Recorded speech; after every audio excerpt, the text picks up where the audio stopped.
Class 10th की पिछली video में मैंने केवल मल्टीपल चॉइस 20 क्वेश्चन डाले थे, है ना। तो अब मैं सेक्शन बी स्टार्ट कर रही हूँ। जो मॉडल पेपर मैंने 3 डाला था उसी का ही क्वेश्चन नंबर फर्स्ट का कहा है 5 cos square 60 plus 4 sec square 30 plus 10 square 45 upon sine square 30 plus cos square 30। Cos 60 की वैल्यू ये रख ली, सेक 30 की वैल्यू ये रखी, tan 45 की वैल्यू ये, इसकी वैल्यू और ये साइड रखने के बाद मैंने इसे सॉल्व किया है। एलसीएम लेना तो सभी को आता ही है। 4 और 3 का एलसीएम कितना आएगा, 12 आ जाएगा और नीचे तो 1 ही हो जाएगा क्योंकि इनके हर कैसे हैं, समान डिनोमिनेटर हैं। 3 और 1 ऐड करेंगे तो 4 हो जाएगा। यहाँ पर एलसीएम लेकर सॉल्व करेंगे तो 3 का डिवाइड 4 में देंगे तो कितना 12 में देंगे तो 4 टाइम्स 16 4 जा 64, 4 का दिया तो 3 5 जा 15 और 12 का 1 में इंटू कर देंगे। इसके आफ्टर आपका 91/12। नेक्स्ट क्वेश्चन कह रहा है कि माध्यिका ज्ञात करनी है। तो आपको ये सी आई दे रखा है, वर्ग अंतराल 40 to 50 तक। ये आपका एफ दे रखा है, फ्रीक्वेंसी से हम बारंबारता कहते हैं ये, और इसका सम दे रखा है कितना 100। और फिर हम निकालते हैं माध्यिका में, क्या निकालते हैं, सी एफ, जिसे हम कहते हैं संचयी बारंबारता। 8 पहला फंक्शन तो ऐसे ही रहता है एफ का। 16 में 8 को ऐड किया, इसमें इसको ऐड करते हुए चलते हैं, ऐसे ऐड करते हैं, फिर इसमें इसको ऐड किया 100, यानी कि जो टोटल नंबर हमारा एफ का होता है वो सी एफ का लास्ट नंबर हो जाए तो समझो हमारा सी एफ सही है। फिर एन क्या होता है, बारंबारता संख्या n/2 निकालते हैं, 100/2 इज इक्वल टू 50। इसके आफ्टर हम देखते हैं 50 जो मेरा संचयी बारंबारता है, 50 किसके अंदर आएगा, देखो 60 के अंदर। तो इसके सामने वाला जो एफ होता है वो आपका एफ हो जाता है और इसके जो जस्ट ऊपर वाला ये होता है ये हमारा सी बन जाता है, यानी सी एफ। अब फॉर्मूला कहता है L1 plus L2 minus L1 upon F into n/2 minus C. अब इसी के जस्ट सामने वाला जो होता है ये L1 और ये L2 रखने के बाद हम अपनी वैल्यू पुट करते हो। कुछ बच्चे ऐसा करते पहले इसको जोड़ लेते, नहीं, ब्रैकेट लगा हुआ है, सबसे पहले हम इंटू करेंगे, इसके बाद हम 20 को ऐड करते हैं। ये देखो मैंने या तो 9 का इसमें डिवाइड दे दिए, इसके बाद तुरंत ऐड हो जाता है। या आप एलसीएम लेकर के सॉल्व कर लीजिए, आपका आंसर आ जाएगा 27.22। नेक्स्ट क्वेश्चन स्टार्ट होता है हमारा। नेक्स्ट क्वेश्चन मुझसे कह रहा है कि हमें ये प्रूव करना है 6 प्लस √2 एक अपरिमेय संख्या है। तो हम लेट करेंगे उल्टा, अपोजिट। माना 6 प्लस √2 एक परिमेय संख्या है तो इसके इक्वल P/Q, जहाँ P और Q सहभाज्य संख्या है।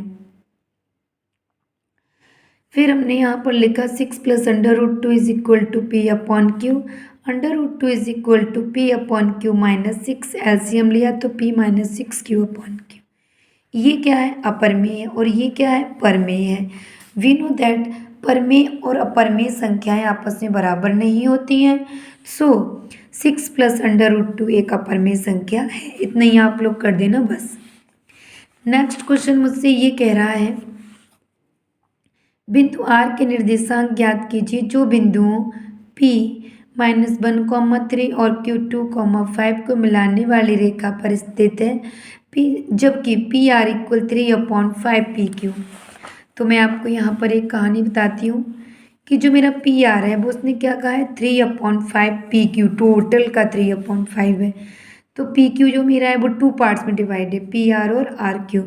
मैंने इसको ओपन किया, PR प्लस RQ में 5 का इसके साथ इंटू किया, PR और RQ का रेशियो निकाला, कितना निकल के आया, 3:2।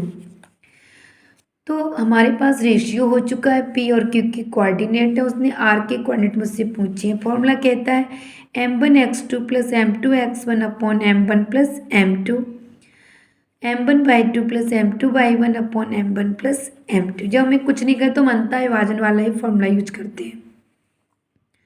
अब पॉइंट है आपका x2 कितना है, 2, तो 3 × 2 हो गया प्लस 2 × -1 अपॉन 3 प्लस 2। 3 × क्या होगा, 5 हो जाएगा प्लस 2 × 3। इस तरीके से आपका आंसर आ जाएगा। नेक्स्ट क्वेश्चन मुझसे कह रहा है, ये फिगर वैसे बना हुआ मैं आपको बता दूं। क्वेश्चन में कहा है कि A B parallel C D. जो आपका ए बी है वो सी डी के पैरेलल है। डी सी, जो डी सी रेखा है, डी सी तथा ए सी को एक पी क्यू रेखा है जो बिंदु ओ पर प्रतिच्छेद कर रही है। किसको? ए सी को। तो यहाँ पर उन्होंने ये कहा है कि सिद्ध करना है, हमें ये प्रूफ करना है। मैंने निकाला है यहाँ पर, क्या आपको प्रूफ करना है, ये मुझे प्रूफ करने को दिया हुआ था। आप लोग क्वेश्चन में जब पेपर को सॉल्व करना तो आप सब चीज़ लिखना। मैंने डायरेक्ट एनालिसिस यहाँ पर किया है। देखिए, हमें ओ ए, ओ सी और सी क्यू और निकालने के लिए हमें क्या चाहिए होगा, आप लोग खुद ही बताओ कि दो ट्रायंगल बन रहे हैं हमारे, कौन कौन से? ए ओ पी और सी ओ क्यू बन रहे कि नहीं बन रहे? तो मैंने ट्रायंगल लिया है यहाँ पर, देखो सी ओ क्यू और ए ओ पी। ए बी और सी डी क्या है? पैरेलल है, तो अल्टरनेटिव एंगल तो बनेंगे। ये भी इसका अल्टरनेट हो जाए, क्योंकि अगर कोई भी लाइन बाइसेक्ट करती है तो ये भी तो एंगल इसके इक्वल हो जाएंगे। तो मैंने यहाँ पर लिखा हुआ है angle C O Q equal angle A O P, तो ये तो वर्टिकली अपोजिट हो गया है। Angle C Q O angle A P U, angle कौन सा? C Q O angle A P U, ये भी हमारा क्या हो गया? एकांतर कोण, अल्टरनेटिव एंगल है। Angle Q C O equal angle O A P, ये भी मेरा कैसा है? अल्टरनेटिव एंगल है। तो तीन कंडीशन हमारी फॉलो कर रहे हैं। ट्रायंगल कैसा आपका हो गया? समरूप, सिमिलरिटीज़ में। तो आपको पता है जब भी हमारे ये सिमिलरिटीज़ आती हैं तो हमारी कंडीशन बनती है कि जो मेरा ओ सी होगा वो अपॉन किसके होगा? ओ ए, और जो सी क्यू होगा वो किसके अपॉन होगा? ए पी के।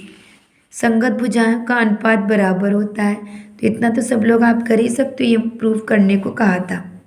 अगर किसी को भी कोई प्रॉब्लम है तो आप मुझे मैसेज करके बता सकते हैं कि मैम हमें यहाँ प्रॉब्लम है, आप मुझे बता दीजिए प्लीज़। क्वेश्चन नेक्स्ट कह रहा है हमसे, यदि कॉज ए इक्वल √3/2, तो √3/2 किसकी वैल्यू है? cos 30 की है, तो ए की वैल्यू 30 निकल के आई। sin 2a की वैल्यू तुमसे पूछी गई, तो sin 2 × 30 sin 60 की वैल्यू √3/2। अब इसमें जो आपको 2 का क्वेश्चन है ये विलोपन विधि से सॉल्व करना है, तो इसे मैंने सॉल्व नहीं किया है, आप लोग इसको खुद ही कर लेना। x और y की वैल्यू फाइंड आउट करनी है। नेक्स्ट क्वेश्चन ये कह रहा है कि इनके मूल बराबर हैं। आपको एक द्विघात समीकरण दे रखा है, इसके मूल बराबर हैं, तो ax² + bx + c = 0 से हम इसकी तुलना करेंगे। a की वैल्यू 1 है, b की वैल्यू ये आ गई, c की वैल्यू ये। मूल समान है, तो b² - 4ac = 0, तो b की वैल्यू ये रख दी और इसको इक्वल 0 करके मैंने इसे यहाँ पर सॉल्व किया है। 1 + 3k का होल स्क्वायर, 4 × 7 = 28, 3 + 2k मैंने इसका अंदर इंटू किया है। इंटू करने के बाद यहाँ से मैंने k की वैल्यू फाइंड आउट की है। और हाँ, एक काम और किया है मैंने, यहाँ पर 36k² - 32k - 80 = 0 था, तो मैं डायरेक्ट मैंने 4 को कॉमन कर लिया, क्योंकि 4 के टेबल में ये तीनों लोग आ रहे हैं, है ना। इसमें एक गा क्वेश्चन कह रहा है मुझसे, देखिए एक बार आप समझ लीजिए कि एक मीनार ए बी के आधार से, एक मीनार ए बी है, इसके आधार से ए मीटर और बी मीटर की दूरी पर सी और डी बिंदु हैं। सी और डी बिंदुओं से जो थीटा बना रहा वो एक दूसरे के कोटि पूरक है। तो मैंने एक को अगर थीटा मान लो, एक को 90 - थीटा। मैंने एक बात बताई थी, कोटि पूरक एंगल हम उन्हें कहते हैं जिन दो एंगल का सम 90 के इक्वल होता है। तो ए सी के इक्वल मैंने क्या लेट किया है? ए, और ए डी के इक्वल क्या लिया? बी। ए बी एक मीनार है और ट्रायंगल ए सी बी में थीटा बना रहा है। लंब और आधार का संबंध किसके साथ होता है? tan के साथ, तो h/a। Equation first, in triangle A B D, तो tan 90 - theta equal AB/AD, cot theta equal h/b। We know that, एक बात हमें पता है कि कॉट जो मेरा होता है 1/10 होता है, हमें h चाहिए, तो मैं समीकरण 1 और 2 का क्या कर दूंगी? गुणा करने पर tan theta into cot theta equal h/a into h/b। Cot 1/10, 10 से 10 कट जाएगा, h² / AB हो गई है, तो यहाँ पर H square equal A B, H is equal to under root A B.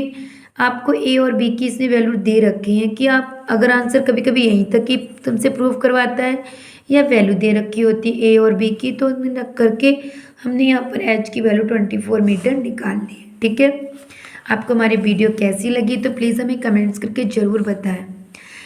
Next question में कह रहा है कि A D perpendicular B C, जो मेरा ए डी है वो बी सी पर परपेंडिकुलर है और B D upon D A equal D A upon D C दे रखा है। तो क्या आप इसको D A square equal B D into D C नहीं लिख सकते हो? अब हमारे जब यहाँ पर ये परपेंडिकुलर है तो दो ट्रायंगल कैसे बन रहे हैं? Right angle triangle. तो राइट एंगल ट्रायंगल में कौन सी प्रमेय लगती है? पाइथागोरस प्रमेय से मैंने बात की। ट्रायंगल ए बी डी में 90 डिग्री के सामने की साइड कर्ण होती, तो ए बी स्क्वायर बराबर B D square plus A D square. अब मैंने बात की ए डी सी में, ए सी स्क्वायर बराबर A D square plus D C square. फिर मैंने समीकरण 1 और 2 को जोड़ा, क्योंकि मुझसे ये कह रहा है कि जो मेरा ए बी सी है वो समकोण है। तो समकोण के लिए ये होता है कि उसकी दो भुजाओं के वर्गों का योग तीसरी भुजा के वर्ग के बराबर होता है। तो मेरे पास यहाँ पर ए बी और एक दूसरी कौन सी है? ए सी, ये दोनों ही साइड आ रही हैं देखो। तो मैंने इन दोनों को ऐड किया, तो B D square plus A D square plus C D square plus A D square. तो ए डी तो हमारी 2 हो गई हैं, B D square plus C D square, लेकिन ए डी स्क्वायर के इक्वल तो हमें दे रखा है B D into C D. जैसे ही मैंने यहाँ B D into C D रखा तो क्या निकल के आया? A square plus B square plus 2ab, यानी B D plus C D का होल स्क्वायर। अब B D plus C D का होल स्क्वायर है, B D plus C D को मैं क्या कह सकती हूँ? बी सी, यानी बी सी स्क्वायर बराबर A B square plus A C square. Now you can say that कि ट्रायंगल ए बी सी एक समकोण त्रिभुज है। ठीक है, अब मैं बात करती हूँ, नेक्स्ट क्वेश्चन है मेरा। इसमें कह रहा है कि दो वृत्त अंतः स्पर्श करते हैं, अंतः मतलब अंदर स्पर्श कर रहे हैं ये। तो टचिंग पॉइंट मैंने यहाँ पी लेट कर लिया है एक, और इनके जो केंद्र हैं इनके बीच की दूरी 6 दे रखी। तो मैंने एक को ओ मान लिया, बड़े वृत्त की केंद्र को, छोटे वृत्त के केंद्र को ओ डैश मान लिया, और छोटे वृत्त की त्रिज्या क्या मान ली मैंने? आर। तो बड़े वृत्त की, अब आर अगर ये इधर हो रही तो ये भी तो आर ही है। तो जो यहाँ से और यहाँ तक की दूरी 6 है और यहाँ तक कितनी है? ये आर। तो बड़े वृत्त की त्रिज्या हमारी क्या हो जाएगी? 6 प्लस आर। उसने कहा है कि दोनों के क्षेत्रफलों का जो योग है वो 116 पाई वर्ग सेंटीमीटर है। तो छोटे वृत्त कितना जो क्षेत्रफल पाई आर स्क्वायर, बड़े वृत्त का क्षेत्रफल पाई 6 प्लस आर का होल स्क्वायर। यहाँ से मैंने पाई को कॉमन किया तो पाई को सबसे पहले काट दिया, इसके बाद 6 प्लस आर का होल स्क्वायर ओपन किया, ये सारा सब कुछ वर्क किया, करने के बाद मैंने यहाँ से 2 कॉमन कर लिया। इसके बाद यहाँ पर सॉल्व किया, आर की वैल्यू फाइंड आउट की, 4 निकल के आई। तो छोटे वृत्त की त्रिज्या 4 हो गई और बड़े वृत्त की त्रिज्या कितनी हो गई? 10 सेंटीमीटर। ठीक है, आप हमें ज़रूर बताएं कमेंट्स करके कि आपको हमारी वीडियो कैसी लगी है। नेक्स्ट क्वेश्चन कह रहा है, इसमें भी हमसे माध्यिका पूछी गई, तो माध्यिका निकालनी तो सबको अब आती ही है। तो सेम आपको वर्क करना है, ये हमारा वर्ग अंतराल है, ये हमारा एफ दे रखा है, सी एफ निकालना, जो हमें टोटल नंबर है वही हमारा सी एफ का लास्ट नंबर होता है। n/2 निकालना है, n/2 कितना निकला? 30। 30 किसके अंदर होगा? इसके अंदर। तो इसका मतलब मेरा एफ 30 हो गया और इसके जस्ट ऊपर वाली संख्या यही मेरी सी एफ होती है। तो मैंने सी रखा, फॉर्मूला यूज किया, L1 plus L2 minus L1 upon F, n/2 minus C F. Value मैंने अपनी यहाँ पर पुट की।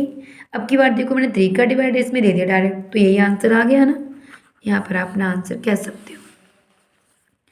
नेक्स्ट क्वेश्चन कह रहा है कि भिन्न का जो हर है वो अंश से एक अधिक है।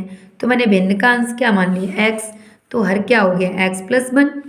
तो भिन्न हमारी अंश बटे हर होती है, तो x अपॉन x प्लस 1। अब क्वेश्चन ये कह रहा है कि भिन्न जो मेरी बनी है मूल भिन्न, उसके 3 गुना, भिन्न का 3 गुना भिन्न के व्युत्क्रम के दुगने से एक कम है। तो व्युत्क्रम क्या हो गया? हर ऊपर हो गया, अंश नीचे हो गया।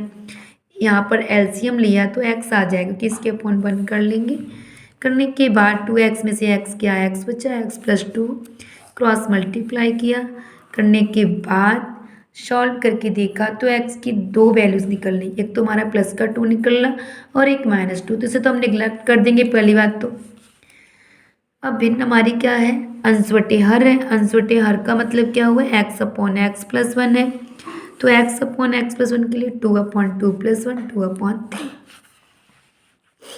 ठीक है, आपको कहीं कोई प्रॉब्लम अगर है तो आप हमें ज़रूर बताएं। नेक्स्ट क्वेश्चन कह रहा है हमसे कि ये है थर्ड, 6 नंबर का सवाल है। ये वो भी था थर्ड का जो अथवा वाला क्वेश्चन है। इन ट्रायंगल ABC में हमें एंगल C के इक्वल ये सब दे रखा है, तो यानी कि ये भी हमारा इसके इक्वल है और ये इसके इक्वल भी है। But we know that in triangle क्या कंडीशन होती है, तीनों एंगल का सम 180 होता है। तो जब तीनों एंगल का सम 180 होता है, हम एंगल C के इक्वल इसको लिख सकते हैं, जरूर लिख सकते हैं कि इक्वल में ही है। तो यहाँ से मैंने इसकी वैल्यू निकाल ली एंगल C/2, वो हम कहाँ पुट कर देंगे, अपनी इक्वेशन सेकंड में। Now from equation second value put कर दी, a प्लस बी की जगह पर एंगल C/2 और प्लस एंगल C एक रखने के बाद एंगल C की वैल्यू 120 निकली है। लेकिन जो मेरा एंगल C है वो 3 एंगल B के इक्वल है, तो मैं यहाँ पर angle C equal 3 angle B रखूँगी। एंगल B की वैल्यू निकल के आई। अब मेरे पास 2 वैल्यूज आ चुकी हैं। Putting the value of V and C in equation second, a plus B plus C के इक्वल रखा तो एंगल A निकल के आ गया। नेक्स्ट क्वेश्चन कह रहा है मुझसे किसी स्तंभ के एक ही दिशा में दो आदमी, ये P और Q हैं, मैंने रख दिए हैं, अल्फा और बीटा, यानी कि मेरा अल्फा बना रहा है और एक बीटा बना रहा है। स्तंभ की ऊंचाई 30 मीटर दे रखी है। तो माना ए बी एक स्तंभ है तथा P और Q बिंदुओं पर आदमी हैं जो स्तंभ के शिखर से अल्फा और बीटा कोण बना रहे हैं, उन्नयन कोण है। आदमियों के बीच की दूरी मैंने क्या मान ली, x मान ली। एक काम करो, मैंने यहाँ गलती लिख दिया, तो यहाँ पर आप P और यहाँ पर आप Q कर लीजिए। अब मैं यहाँ पर त्रिभुज लूँगी कौन सा, AQB, क्या लिखूँगी मैं, AQB और यहाँ पर APB।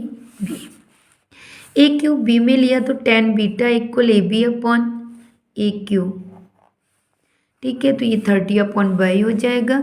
तो y equal 30/tan beta then 30 cot beta.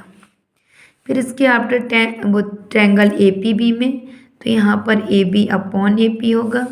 tan alpha equal 30/x plus Y, X plus Y के इक्वल रखने के बाद 30/tan alpha and 30 cot alpha हो गया। बाई की मैंने यहाँ वैल्यू पुट कर दी है, इसको मैंने इधर लेकर गई हूँ, तो cot alpha minus cot beta हुआ है। कॉट को कॉज अपॉन साइन, क्योंकि मुझे आंसर साइन और कॉज में चाहिए, तो यहाँ पर मैंने एलसीएम लिया, साइन अल्फा साइन बीटा हुआ। फिर मैंने एलसीएम लिया तो इसका इंटू इधर और इसका इधर, साइन ए कॉज बी माइनस कॉज ए साइन बी, एक फॉर्मूला होता है साइन ए माइनस बी, तो sign beta minus alpha. Question में अल्फा इक्वल 30 बीटा इक्वल 60 दे रखा है, तो मैंने यहाँ पर वैल्यू पुट कर दी है। तो इस तरीके से इसकी वैल्यू निकल करके आ गई। अगर कोई प्रॉब्लम किसी को ऐसी भी आती है तो मुझसे ज़रूर आप मुझे बताएं। अब मैं आपको क्वेश्चन समझा रही हूँ। नेक्स्ट क्वेश्चन नंबर है 4 का अथवा। अभी मैंने आपको 4 वाला समझाया था, 4 का अथवा। उसने कहा है राजहंस के एक झुंड में उनकी संख्या के वर्गमूल के 7/2 गुने तालाब में किनारे खेल रहे, बचे हुए 2 पानी पर तैर रहे हैं। राजहंसों की संख्या ज्ञात करनी है। तो माना राजहंसों की संख्या बराबर है x, तालाब के किनारे खेल रहे, जब उसके बताया कि पूरी संख्या के √x के 7/2 गुने के बराबर है, वर्गमूल बोला था, तो 7/2 √x, और पानी में कितने तैर रहे, 2, तो टोटल ये है, तो इन दोनों को मिला के ही तो हो जाएंगे। तो मैंने इसको इधर बुलाया। वी नो दैट √x का स्क्वायर ही तो x होता है, तो √x को मैंने p माना। जैसे ही p माना तो एक द्विघात समीकरण बन गया। सॉल्व करने पर p की वैल्यू फाइंड आउट हुई है, 2 निकली, तो इसको निगलेक्ट कर देंगे, तो हम इसको मान लेंगे। √x के इक्वल मैंने 4 रखा है, x की वैल्यू कितनी निकली 16। कोई भी प्रॉब्लम अगर हो तो आप हमें प्लीज़ कमेंट्स करके ज़रूर बताएं। देखिए अब मैं बता रही हूँ आपको 5 क्वेश्चन। क्वेश्चन नंबर 5 कह रहा है त्रिज्या 21 सेंटीमीटर वाले वृत्त के कोण 120 अंश वाले त्रिज्यखंड और उसके संगत दीर्घ त्रिज्यखंड के क्षेत्रफल का अंतर ज्ञात कीजिए। देखिए ये त्रिज्यखंड और ये जो दीर्घ है इसके बीच का डिफरेंस पूछा है उन्होंने। सबसे पहले अपना त्रिज्यखंड का क्षेत्रफल निकाल लिया, पाई आर स्क्वायर थीटा अपॉन 360, क्योंकि हमें त्रिज्या यहाँ पर 21 सेंटीमीटर दे रखी है।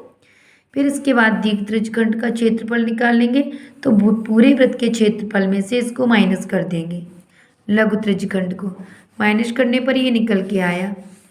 तो उसने कहा है कि उनके बीच का डिफरेंस, तो मैंने इसमें से इसको माइनस कर दिया तो ये निकल करके हमारा आंसर आ गया। और किसी को अगर कोई प्रॉब्लम हो गई अथवा वाला क्वेश्चन मैं बाद में डाल दूँगी, या फिर किसी को अगर कुछ पूछना है तो प्लीज़ आप हमें कमेंट्स करके ज़रूर बताएं। और रात हो रही इसलिए मुझे अब टाइम नहीं मिल पा रहा, नहीं तो मैं क्वेश्चन और आई कर देती। ठीक है, तो आपको हमारी वीडियो कैसी लगी तो प्लीज़ आप हमें ज़रूर बताएं।